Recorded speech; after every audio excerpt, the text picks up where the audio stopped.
দেখুন, আমরা প্রচার প্রচারণা চালিয়ে যাচ্ছি। শিক্ষার্থীদের কাছ থেকে ইতিবাচক যে রেসপন্স সেটা পাচ্ছি। শিক্ষার্থীরা আমাদের সাথে অনেক কিছু শেয়ার করছেন, তাদের সমস্যাগুলোর কথা, আমাদের কাছে তাদের প্রত্যাশার কথা, এবং সর্বোপরি আমাদের জন্য তারা শুভকামনা জানাচ্ছেন। সমস্যাগুলো তো খুবই কমন বিশ্ববিদ্যালয়ের, বিশেষত আবাসনের সমস্যা, খাবারের সমস্যা, সিকিউরিটি রিলেটেড সমস্যা। এই সমস্যাগুলোর কথা আমাদের ইশতেহারে আছে। তারা যখন আমাদের ইশতেহারগুলো দেখছেন, তারা বলছেন যে এটাকে আরো কিভাবে সমৃদ্ধ করা যায়, কিভাবে আমরা ইশতেহারগুলোকে আসলে বাস্তবায়ন করতে পারি। এখানে তো আমরা কি বাস্তবায়ন করব সেটার কথা বলেছি। তারা আমাদের পরামর্শ দিচ্ছেন যে কোন ওয়েতে গেলে ইশতেহারগুলো আরো ভালোভাবে বাস্তবায়ন করা যাবে। আমরা সেই পরামর্শগুলোকে গ্রহণ করছি এবং আমরা সেটার আলোকে আমাদের যে কর্ম পরিকল্পনা রয়েছে সেটিকে আমরা সাজাবো। ক্যাম্পাসে বহিরাগতদের দিয়ে প্রচারণা চালানো হচ্ছে, বিষয়টা অবগত আছে কিনা, বিষয়টাকে কি হবে? যে ভোটার এবং প্রার্থী, এই দুই ক্যাটাগরির যারা রয়েছেন তারা ছাড়া অন্য কারোর দ্বারাই প্রচারণা চালানোর কোনো সুযোগ নেই। আচরণবিধি সেটাই বলে। কিন্তু আমরা দেখতে পেয়েছি যে বাইরে থেকে নিয়ে এসে ভাড়া করে অনেক সময় দেখা যাচ্ছে যে তারা প্রচারণা চালাচ্ছেন। অনেক অনেক প্রার্থী, আমরা এর প্রতিবাদ জানিয়েছি, এখনো জানাচ্ছি, এবং বিশ্ববিদ্যালয় প্রশাসন অর্থাৎ নির্বাচন কমিশনের দৃষ্টি আকর্ষণ করেছি। তারা এখন পর্যন্ত কোনো ব্যবস্থা নিতে ব্যর্থ হয়েছেন। ফলে আমরা মনে করি যে এই জায়গায় লেভেল প্লেইং ফিল্ড এবং যেই আমি বলবো যে নিরপেক্ষতার যে জায়গা সেটি ইতিমধ্যে শিক্ষার্থীদের কাছে একটা আশঙ্কাজনক জায়গায় পৌঁছে গেছে। আমরা আশা করব যে বিশ্ববিদ্যালয় প্রশাসন তড়িৎ সিদ্ধান্ত নেওয়ার মাধ্যমে এই বিষয়ে তারা তাদের অবস্থান ক্লিয়ার করবে। আপনাদের নামে নারী নিপীড়নের অভিযোগ তুলে বিক্ষোভ করেছে ছাত্রদল, আপনি কি বলবেন? দেখুন, যে দল একটা দল তার পলিটিক্যাল যে কর্মসূচি সেই কর্মসূচি পালন করতে পারে, এই বিষয়ে আসলে আমাদের বাধা দেওয়ার কিছু নাই, বা আমাদের আলাদা করে বলার কিছু নাই। কিন্তু যে অভিযোগ নিয়ে আসা হচ্ছে সেই অভিযোগ বারবার স্পষ্ট হয়েছে যে এই অভিযোগের সাথে আমাদের যে দূরতম সম্পৃক্ততা সেটা সেই সম্পৃক্ততা নাই। বলে আমরা মনে করি যে তারা তাদের পলিটিক্যাল যে অবস্থান সেই অবস্থানকে শক্ত করতে এই ধরনের এক ধরনের কর্মসূচি দিচ্ছে।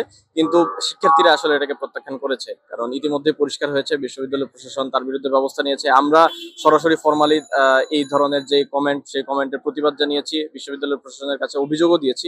তাহলে আমরা মনে করি যে যেই অভিযোগ নিয়ে আসা হচ্ছে সেই অভিযোগ তো আমাদের জন্য সত্য নয়, বরং আমরা এমন একটা ক্যাম্পাস তৈরি করার চেষ্টা করেছি যে তার যে কোনো ধরনের যে কেউ যদি এ ধরনের অপরাধের সাথে জড়িত হয় সে অবশ্যই তাকে বিচারের আওতায় নিয়ে আসতে হবে এবং তার বিরুদ্ধে ব্যবস্থা নিতে হবে। এই যে অভিযোগ আপনাদের উপর আনছে, এগুলো কি আপনাদেরকে হেয় করার জন্য আদৌ করছে কিনা? অবশ্যই যারা রাজনৈতিকভাবে এটা মোকাবেলা করতে ব্যর্থ হচ্ছেন তারা এ ধরনের প্রোপাগান্ডা এবং অভিযোগ নিয়ে আসছেন। 9 তারিখে যে ভোট হবে সেখানে কি মনে হচ্ছে আপনাদের? আমরা মনে করছি যে 9 তারিখের ভোটে শিক্ষার্থীরা তাদের প্রতিনিধি নির্বাচন করবেন, সকলে অংশগ্রহণ করবেন, এবং আমরা আমাদের কাজের জায়গা থেকে আমাদের যে ইশতেহার সেই ইশতেহারের জায়গা থেকে এবং শিক্ষার্থীদের কাছে যখন আমরা যাচ্ছি, যেহেতু আমরা ইতিমধ্যে বলেছি যে ইতিবাচক রেসপন্স পাচ্ছি, বলে আমরা মনে করি যে 9 তারিখের নির্বাচনে যে ভোট দিবেন শিক্ষার্থীরা সেটি আমাদের পক্ষে আসবে। 2019 সালের আরেকটি নির্বাচন বা যেভাবে ভোট দেওয়া হয়েছিল সেরকম মনে হচ্ছে কিনা, কি মনে হয়? না, 2019 সালের চাইতে এবারে ডাকসু নির্বাচন অনেকটাই আলাদা। সকলে অংশগ্রহণ করতে পারছে, স্বতঃস্ফূর্তভাবে প্রচারণা চালাতে পারছে, মিনিমাম যে ডেমোক্রেটিক স্পেস দরকার ক্যাম্পাসে সেটি রয়েছে। কিন্তু একই সাথে আবার কিছু আশঙ্কার বিষয় অবশ্যই রয়েছে। ছাত্রলীগ অনেক সময় তারা অ্যাক্টিভেটেড হওয়ার চেষ্টা করছে, ডাকসু নির্বাচনকে বাধাগ্রস্ত করার জন্য অনেকবার আদালতেও যাওয়া হয়েছে।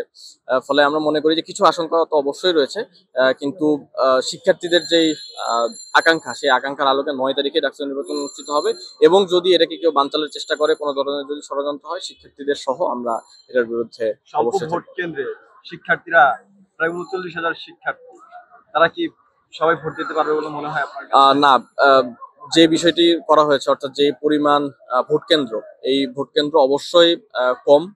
স্টুডেন্টদের যেই স্টুডেন্টদের যে পরিমাণ সেই পরিমাণের তুলনায় আমরা বারবার বলেছি, তারা যখন এই সংখ্যাটা ঠিক করেছেন তখন আমাদের কাছ থেকে কোনো ধরনের মতামত নেননি। আমরা বারবার বলেছি যে বুথ সংখ্যা বাড়াতে এবং কেন্দ্র সংখ্যা বাড়াতে, কিন্তু তারা আমাদের এই মতামতকে অগ্রাহ্য করে তারা তাদের মতো করে সিদ্ধান্ত নিয়েছেন।